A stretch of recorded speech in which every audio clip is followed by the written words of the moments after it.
네, 오늘은 대강절 세 번째 주일입니다. 우리 대강절은요, 찬양의 계절이다라고 말할 수 있습니다. 성탄절은 바로 노래하는 시즌이다. 지난주에 우리 선탕 찬양 축제에 우리 많은 분들이 우리 한 마음이 되어 가지고 예수님의 그 오심을 우리가 축하하면서 또 예수님께서 다시 오실 것을 우리가 기다리면서 주님 앞에 찬양하였습니다. 우리가 얼마나 즐겁고 복된 시간을 우리 함께 지냈는지 모릅니다. 그리고 여러분 각 목양에서 그룹에서 교육부에서 청년부에서 이렇게 함께 애써 주셔서 너무나 감사를 드립니다. 우리 춤과 노래로 하나님 앞에 찬양할 때 얼마나 우리에게는 소망과 기쁨이 넘쳤는지 모릅니다. 요즘 교회뿐만이 아니라요, 우리 그 길거리에서도 우리 차 안에서 식당에서 쇼핑몰에서도요, 이 크리스마스 캐롤이 빠지면 우리 크리스마스를 참 상상할 수도 없는 그런 시즌이었다고 하는 것이죠. 오늘 성경의 본문의 말씀에도요, 한 여인의 노래가 나오고 있습니다. 이 유명한 마리아의 노래라고 하는데, 이 마리아의 노래는 이 최초의 크리스마스 캐롤이다라고 그렇게 이야기할 수가 있습니다. 이 마리아의 노래에 전통적으로 교회에서는 아주 일찍부터 이름을 주었습니다. 매그니피켓이라고 하는 이름을 줬는데요. 이 이름의 근원은 어디에 있냐면 오늘 말씀 가운데 46절에 첫 번째 마리아가 이 노래를 오프닝하면서 나오는 구절이에요. 내 영혼이 주를 찬양하며 라고 이렇게 나오는데 영어로 보면 찬양한다를 magnify라고 하는 단어를 사용합니다. 이 magnify라고 하는 단어는 어디에서 파생을 했냐면 라틴말 magnificat이라고 하는 단어에서 파생이 돼요.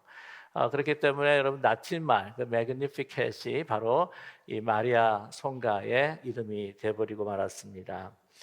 하나님의 능력과 구원의 역사를 찬양하는 그러한 귀한 노래입니다. 그런데 여러분 이 내용을 잠시 이렇게 쭉 살펴보게 되면은요, 거기에는 참으로 혁명적인 요소가 있다고 하는 것을 우리가 알 수가 있습니다.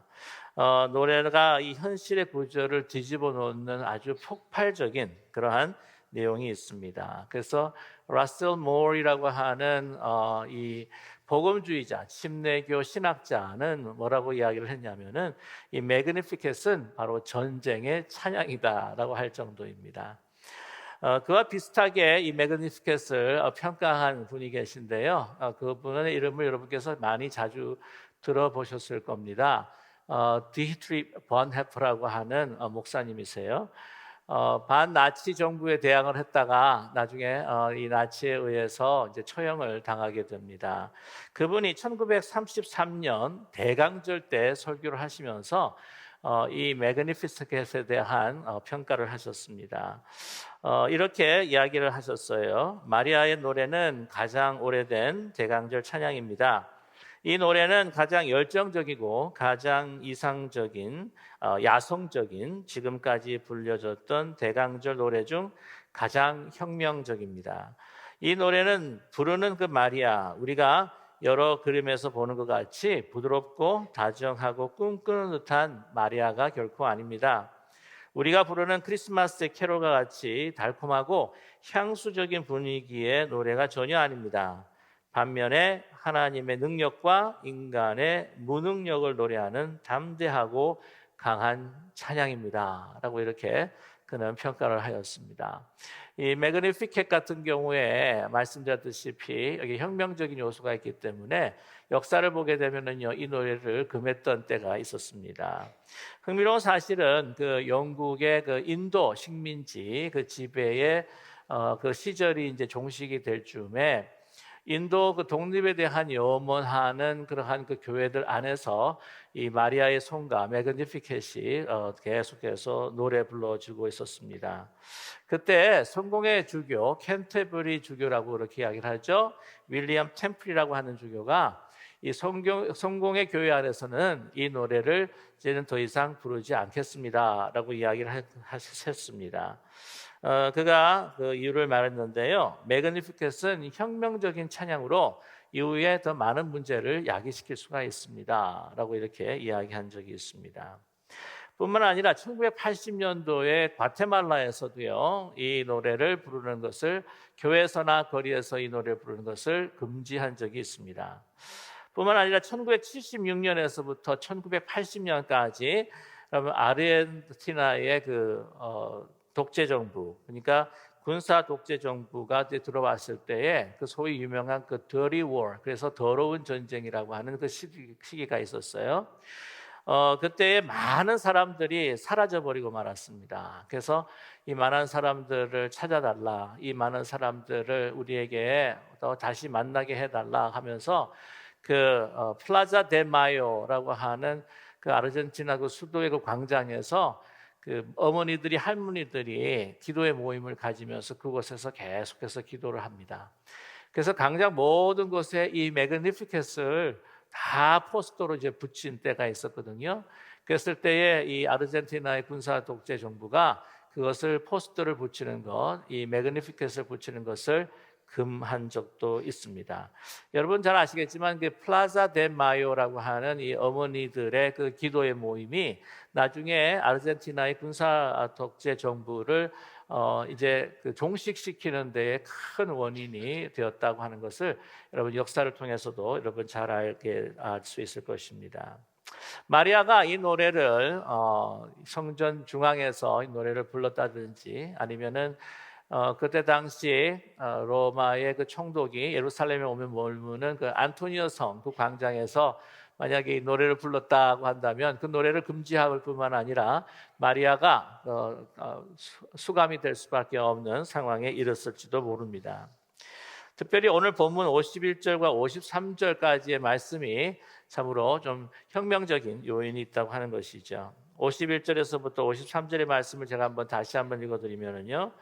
그의 팔로 힘을 보이사 마음의 생각이 교만한 자들을 흩으셨고 권세 있는 자를 그 위에 내리치셨으며 비천한 자를 높이셨고 줄이는 자를 좋은 것으로 배불리셨으며 부자는 빈손으로 보내셨도다라고 하는 노래로 찬양하고 있습니다. 이 노래는 하나님의 구원의 역사의 방법과 그 뜻과 또한 실행을 노래하고 있다고 하는 것이죠. 이 노래라고 하는 것은 메시아의 시대는 세상의 흐름을 거슬러 올라갈 것이다.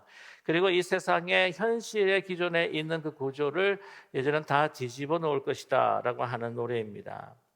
이 노래에 담긴 하나님의 나라의 가치, 하나님의 선택, 하나님의 구원의 역사, 이것들이 세상의 가치와 또한 선택, 그리고 그 기준에 완전히 충돌하고 있다고 하는 것을 우리는 알 수가 있습니다. 세상에 빛이 오셨지만은 그러나 그 어둠이 그 빛을 싫어했던 것과 마찬가지였다고 하는 것이죠. 하나님의 방법으로 이 세상을 바꾸는 혁명적인 메시지가 담겨 있습니다. 사실 오늘 이 말씀 제목을 정해가지고는 이제 주보에 넣을 때에 저는 그런 생각을 해봤어요. 이 제목을 갖다가 Magnificent, 혁명의 노래라고 이렇게 제가 붙여버리면 우리 성도님들이 와가지고는 주보를 딱 보면서 눈이 휘둥그러지실까봐 너무 충격을 받으실 것 같아서 제가 조금 톤 다운을 하게 되었습니다. Magnificent, 희망의 노래라고 하는 것이죠. 그렇습니다. 희망의 노래입니다. 그러나 이 희망은 혁명적인 방법으로 우리에게 다가온다고 하는 것이죠. 여러분, 이 혁명이라고 하는 단어에 굉장히 많은 사람들이 거부를 가지고 있는 것 같아요. revolution이라고 하는 영어 단어인데 이것을 한글어 사전에 한번 찾아보게 되면 이런 의미를 가지고 있다고 합니다. 혁명이란 권력이나 조직 구조의 갑작스런 변화를 의미한다. 이전의 관습이나 제도, 방식 따위를 단번에 깨뜨리고 질적으로 새로운 것을 급격하게 세우는 일이다 라고 이렇게 정의하고 있습니다. 여기에 무슨 피나 폭력이 사실은 그 정의 안에 들어가 있지 않습니다. 그런데 우리가 늘 생각하고 있는 것은 프렌치 레볼루션, 러시아 레볼루션, 소비에트 레볼루션을 생각하면서 피와 폭력에 그냥 뒤범벅이 된 우리 역사로 인해서 이 혁명이라고 하는 단어가 좋은 의미를 우리에게 갖고 있지 않다고 생각을 합니다. 그러나 이러한 모든 기준과 가치를 뒤집어 놓는 것에 있어서는 예수님께서 그 방법을 통해서 이 땅에 오셨고 우리 인간을 구원하셨다고 하는 사실입니다. 그리스도께서 여기에 오신 방법이 얼마나 혁명적인가, 얼마나 전폭적이고 또한 전복적인가 하는 것을 우리는 알 수 있다고 하는 것이죠. 모든 종교가 신을 찾고 구원을 얻기 위한 upward, 상향으로 올라가려고 했을 때에, 인간의 노력으로 올라가려고 했을 때에 하나님께서는 우리의 연약함을 아시고 그것을 뒤집어 놓고 이런 하나님 자신이 우리 가운데 다운월드 하시며 우리를 구원해 주신 혁명적, 인간이 생각할 수 없는 그러한 완전한 패러다임 시프트를 통해서 우리에게 인간에 다가오셨다고 하는 사실입니다. 여러분, 헬라 사람들 가운데서도 여러분 예수님 그리스도의 그 구원의 방법을 이해할 수가 없었었죠. 지난 주일 말씀 가운데 여러분께서 기억하시는지 모르겠지만은 하나님께서 말씀으로 창조하실 때에 그 말씀이 하나님과 계셨다고 이야기를 합니다. 로고스라고 하는 거죠. 모든 하나님의 그 지혜 또한 하나님의 마음이 있는 그 로고스가 어떻게 하여 우리가 감옥에서 탈출하고 싶어하는 육체, 이 sarx, 플래시의 그 몸을 입고 오실 수가 있느냐? 그들은 이해하지 못했습니다. 패러다임 시프트, 이 혁명적인 사고의 전환을 가질 수 없었다고 하는 것이죠. 유대 사람들도 마찬가지였습니다. 어떻게 예수 그리스도의 구원이 십자가를 통할 수가 있느냐? 어떻게 하나님이 십자가에 매달리실 수가 있느냐라고 표적을 구하는 유대 사람에게는 하나님께서 우리에게 제시하신 오직 유일한 길, 예수 그리스도의 십자가를 통한 구원의 그 패러다임을 그들은 수용할 수가 없었다고 하는 것이죠. 왜냐하면 너무 혁명적이었기 때문입니다. 그들이 가지고 있는 종교적인 가치를 다 무너뜨릴 수밖에 없었던 그러한 하나님의 그 구원의 방법을 도저히 받아들일 수 없었다고 하는 것이죠. 예수 그리스도의 탄생 방법, 특별히 마리아를 통한 하나님의 그 선택 방법은 너무나도 혁명적인 것입니다. 하나님의 역사의 혁명은 폭력적인 것이 결코 아닙니다. 그것은 바로 사랑과 또한 섬김과 은혜로 오시는 우리의 삶을 완전히 뒤바꿔 놓는 그러한 혁명적 사건입니다. 여러분, 인간이 하나님의 역사를 죄로 완전히 뒤집어 놓았다고 하는 생각을 여러분께서 하고 계십니까? 우리가 살아가는 이 세상이 정상이라고 생각하십니까? 아닙니다. 우리 인간의 죄로 인해서 하나님께서 만드신 아름다운 창조의 질서, 우리의 아름다운, 우리의 하나 될 수 되어야 하는 그 관계를 이제는 찢어놓고 다 뒤집어 놓고 엉망으로 망가뜨린 것이 바로 누구입니까? 우리 인간이 아닙니까? 그것을 다시 뒤집어 놓겠다고 하시는 것이 바로 예수 그리스도의 구원의 길이요 하나님의 우리를 향하신 역사인 줄로 분명히 믿습니다. 여러분, 오늘 매그니피켓, 마리아의 노래, 인간이 쓰는 역사가 아닙니다. 하나님께서 쓰시는 역사입니다. 하나님의 역사가 하나님의 역사의 주체이시며 주관자이고 또한 그것을 마리아는 찬양하고 있다고 하는 사실이죠. 오늘 47절의 말씀에 내 마음이 하나님 내 구주를 기뻐하였으면 그의 요종의 비천함을 돌아보셨음이라. 보라, 이제 후로는 만세에 나를 복이 있다 일컬이로다 라고 이렇게 그는 노래하고 기뻐하고 있습니다. 우리는 종종 이야기하기를 인간의 역사는 힘 있는 자의 소유라고 이야기합니다. 힘 있는 자들이 역사를 써내려간다고 합니다. 그러나 마리아의 노래는 이 세속적인 역사를 완전히 뒤집어 놓고 있다고 하는 것이죠. 이 메시아의 노래가 혁명적인 것은 하나님의 역사는 낮은 곳에서부터, 높은 것이 아닙니다. 낮은 곳에서부터, 비천한 것으로부터 시작한다고 하는 것이죠. 권세와 부로 군림하고 또한 윽박하는 그러한 것이 아니라 낮은 곳에서 사랑의 섬김으로 이 세상을 구원하고 우리와 함께 하시는 예수 그리스도의 혁명적 사건, 이 사건이 바로 크리스마스와 대강적의 사건이라고 하는 것을 믿는 우리 모두가 되기를 간절히 원합니다. 48절에 보면 그의 요정의 비천함을 돌아보셨음이라. 보라, 이제 후로는 만세에 나를 복이 있다 일컬이로다 라고 이렇게 말씀하고 있습니다. 참으로 연약하고 보잘것없는 것으로부터 시작한다고 하는 것이죠. 바로 역사는, 하나님의 역사는 비천한 자로부터 시작한다는 것이죠. 하나님은 교만한 자를 낮추시고 낮은 자를 세우시는 바로 그 진리를 이 여인은 메시아를 잉태하면서 이 세상에 먼저 선포하고 있습니다. 여러분, 하나님의 이 구원의 역사, 미천한 자로부터 시작하는 이 한 여인으로부터 시작하는 역사가 얼마나 혁명적인가. 그 당시는 가부장 제도의 사회였습니다. 남성 우월조직인 유대 사회였습니다. 여러분께서 언제 한번 말씀을 드렸는지 모르겠지만 예수님이 태어나실 때에 팔레스타인에서 유대 남자들이 아침에 일어나면 먼저 하나님 앞에 드리는 기도가 있습니다. 저를 이방인으로 태어나지 않게 하시고 종으로도 태어나지 않게 하시며 여자로 태어나지 않게 해주셔서 감사드립니다. 하나님 영광 받아 주시옵소서. 그러나 이 교회는 예수 그리스도의 복음으로 이것을 완전히 다 뒤집어 놓았습니다. 바울 사도는 우리에게 이야기합니다. 하나님의 공동체, 하나님의 나라는 어떤 것인가? 종이나 자유자나 헬라인이나 이방인이나 유대인이나 남자나 여자나 예수 그리스도의 안에서 하나라. 그 모든 벽과 담을 다 허물어 주시고 이 사회적 구조를 완전히 뒤바꿔 놓으신 혁명적인 스테이트먼트가 아니겠습니까?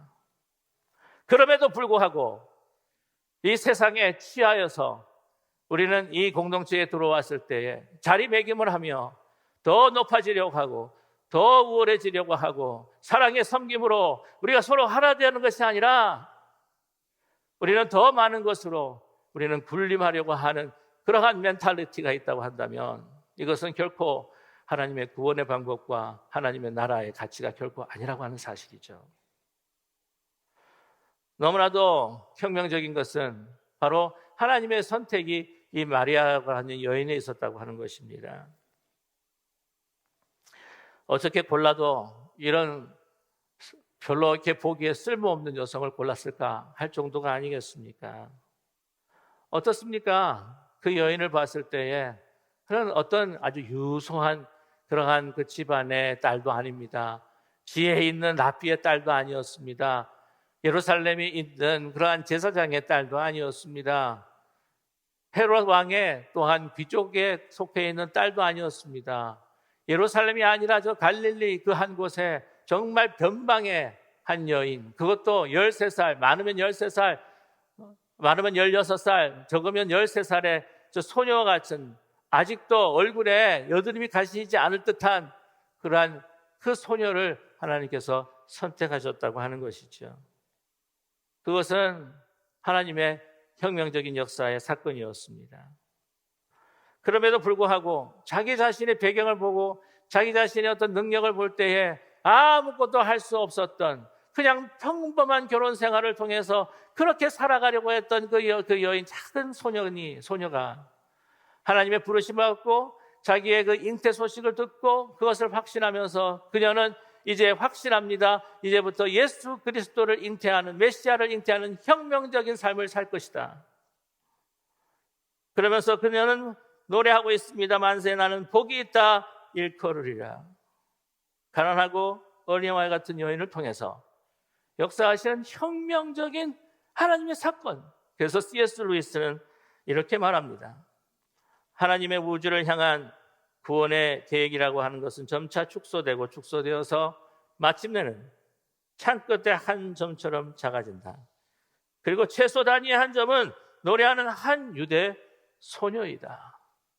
만약 하나님께서 이 작은 소녀를 통하여서 하나님의 혁명적인 구원의 사건을 펼치셨다고 한다면 이 시간 우리의 삶의 모습이 비록 미천하고 부족하고 힘없고 연약하고 질병 가운데 있다고 할지라도 우리를 부르시는 하나님의 메시아적인 사건에 응답할 때에 우리는 혁명적인 사건들을 주님과 함께 이루어갈 수 있는 교회와 또한 우리 가정과 삶이 될 줄로 분명히 믿습니다. 하나님의 선택은 항상 늘 똑같았습니다. 그것을 바울은 알고 고백합니다. 고린도전서 1장 27절에서 28절의 말씀에서 그는 이렇게 고백합니다. 그러나 하나님께서 세상의 미련한 것들을 택하사 지혜 있는 자들을 부끄럽게 하려 하시고 세상의 악한 것들을 택하사 강한 것들을 부끄럽게 하려 하시며 하나님께서 세상의 천한 것들과 멸시받는 것들과 없는 것들을 택하사 있는 것들을 폐하려 하시나니 이는 아무 육체라도 하나님 앞에서 자랑하지 못하게 하려 하심이라. 아멘. 거대한 많은 그 주위의 강대국을 다 내려놓고 하나님께서는 한 아브라함을 택하시고 한 작은 이스라엘을 선택하셨습니다. 하나님께서 선지자를 선택하실 때에도 그러한 물론 제사장의 그룹과 선지자의 배경을 가지고 있는 사람도 있겠지만은 그러나 많은 이들 가운데 농부 출신과 또한 목동의 출신들도 많았다고 하는 것을 우리는 알 수가 있습니다. 예수님께서 또한 이러한 구원의 역사를 이루시기 위해서 선택했던 그들의 12 제자들 그리고 함께 하셨던 그 여인들 그들은 다 비천하고 그 당시에 천한 사람들이었다고 하는 것을 우리는 너무나 잘 알고 있습니다. 하나님은 낮은 자를 선택하십니다. 낮은 자를 선택하셔서 하나님의 온전한 능력이 우리의 연약함과 우리의 비천함을 통해서 나타나기를 원하시는 하나님의 분명한 계획이 있다고 하는 것을 우리가 의심하지 않고 확신하는 우리 모두가 되기를 간절히 원합니다.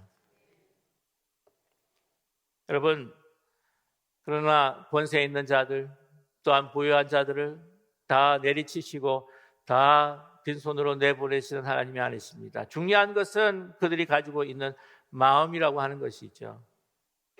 그들이 부유하고 권세가 있을 때 우리 인간은 연약하기에 그것으로 자기 스스로 설가하여 하나님을 버릴 때가 너무나 많다고 하는 것을 우리는 너무 잘 알고 있습니다. 그러나 그렇지 않는 사람도 있다고 하는 거예요. 오늘 51절의 말씀입니다. 그의 팔로 힘을 보이사 마음에 생각이 교만한 자들을 흩으셨고 부유한 자들과 권세 있는 자들의 그 마음속에 이러한 교만한 마음이 쉽게 들어갈 수 있기 때문에 이 말씀을 통해서 우리에게 경고하셨다고 하는 것이죠. 그러나 그렇지 않는 사람들이 있습니다. 자기가 권세를 갖고 부를 가졌다고 해서 교만하지 아니하고 하나님의 그 뜻을 따라서 살아가려고 하나님을 바라보며 하나님 중심으로 살아갔던 사람들이 있어요. 여러분, 그런 가운데 이런 정치가가 있습니다. 이 정치가의 연설을 여러분께 쭉 읽어드릴 텐데 만약에 요즘에 이런 시대에 이런 연설을 했다고 한다면 투표를 많이 받을 수 있을까 하는 것을 한번 생각해 보셨으면 좋겠습니다. 제가 연설문 한번 읽어드릴게요. 우리는 하늘로부터 내려오는 가장 최상의 축복의 수혜자들입니다. 우리는 오랫동안 평화와 번영을 유지해 왔습니다. 우리는 다른 나라와 비교할 수 없을 정도로 수적으로, 경제적으로, 군사적으로 성장해 왔습니다. 하지만 우리는 하나님을 잊어버렸습니다. 우리는 하나님의 은혜의 손길이 우리나라의 평화를 유지해 왔고 우리를 부유하고 강하게 하셨습니다. 그러나 우리는 너무나 허망하게도 우리의 거짓된 우리의 마음으로 인해 우리의 자신들의 탁월한 지혜와 도덕으로 이 모든 축복을 생산해 왔다고 착각하며 살아왔습니다. 우리는 끊임없는 선곡에 중독이 되었고 우리는 우리 스스로의 만족으로 인해 우리는 구원과 은혜의 축복, 은총은 필요 없는 것처럼 살았습니다. 우리가 너무 교만하여 우리를 창조하신 하나님께 기도하지도 않고 우리에게 취하여 살아왔습니다. 여러분, 누구의 연설일까요? 아브라함 링컨의 연설입니다. 1863년의 연설문입니다. 남북전쟁이 언제부터 시작해서 언제부터 끝났죠? 1861년에서부터 1865년입니다. 가장 남북 정쟁이 치열할 때에 그는 이 연설을 대중들에게 선포했습니다. 그것은 무엇입니까? 미국의 번영과 또한 그 모든 그 축복들, 그것이 우리의 것으로만 취해와서 그 밑에서 고통당하는 그 흑인들과 또한 그 어려움을 당하는 그 인종들을 완전히 무시해버리고 살았던 그 미국의 참된 그 모습을 드러내는 것이 아니었겠습니까? 흑인들에 대한 고통과 아픔을 잊고 자신들의 풍요한 삶에 만족하며 사는 미국인의 삶에 대한 엄청난 혁명적인 도전의 말씀이 아니겠습니까? 그는 대통령이었지만, 그는 권세를 가졌지만, 그러나 하나님의 그 뜻을 따라서 모든 것을 위험을 감수하며 미국의 역사에 찬란한 빛나는 노예 해방의 역사를 일구어 나갔던 것이죠. 오늘 대강절을 지내면서 여러분, 크리스마스의 메시지는 희망의 메시지면서 그 전에 그 희망을 위한, 참된 희망을 위한 혁명적 메시지라고 하는 것을 잊지 않는 우리 모두가 되기를 간절히 원합니다. 여러분, 다른 데서 무슨 피켓을 들거나 무슨 구조를 바꾸라고 하거나 그런 것이 아닙니다. 이 혁명은 우리가 다시 하나님 앞께로 돌아가는, 우리가 하나님 앞에 나 자신을 다시 새롭게 볼 수 있는 내 안에 영적인 혁명으로부터 시작한다고 하는 것을 잊지 않은 우리 모두가 되기를 간절히 원합니다. 먼저 우리 안목의 혁명이 있기를 원합니다. 그것을 위해 기도하기를 원합니다. 우리의 보이는 현실이 진정한 현실이 아니고, 우리의 세상의 그 기준은 외모로 사람을 판단하고 외모로 모든 것들을 규정하고 그들의 조건과 배경으로 그 사람을 평가하는 이 모든 세상의 그 기준을 완전히 뒤집어서 하나님께서 보시듯 그 내면과 중심을 볼 수 있는, 그 안에 하나님의 형상을 두었기에 그는 그 사람의 존재 자체로 귀중하다고 하는 그 믿음의 안목을 볼 수 있는 저와 여러분 되기를 간절히 원합니다. 혁명적인 안목이 우리에게 필요합니다. 또한 예수 그리스도께서 거하며 예수 그리스도께서 임하시는 곳은 높은 곳이 아니라 바로 낮은 곳, 우리를 구원하시기 위해서 낮은 곳으로 임하셨다고 하는 분명한 확신을 가지고 이제 더 높은 것을 바라며 더 높은 것을 향하여 나아가기보다는 더 낮은 자리에 더 비천하고 외롭고 힘들고 고통하는 자리에 있는 우리 이웃들 향해, 우리 믿음의 형제자매들을 향해 내 눈길을 돌리고 나아가는 우리가 되기를 간절히 소망합니다. 이 대강절 시즌에 우리 세상이 우리 중심으로 돌아간다고 하는 그러한 생각들을 완전히 버리고 예전에 모든 세계가 하나님의 중심으로 돌아가는 그 패러다임 시프트의 혁명적인 그 믿음과 또한 확신을 가지고 살아가기를 기도하는 우리 모두가 되기를 원합니다.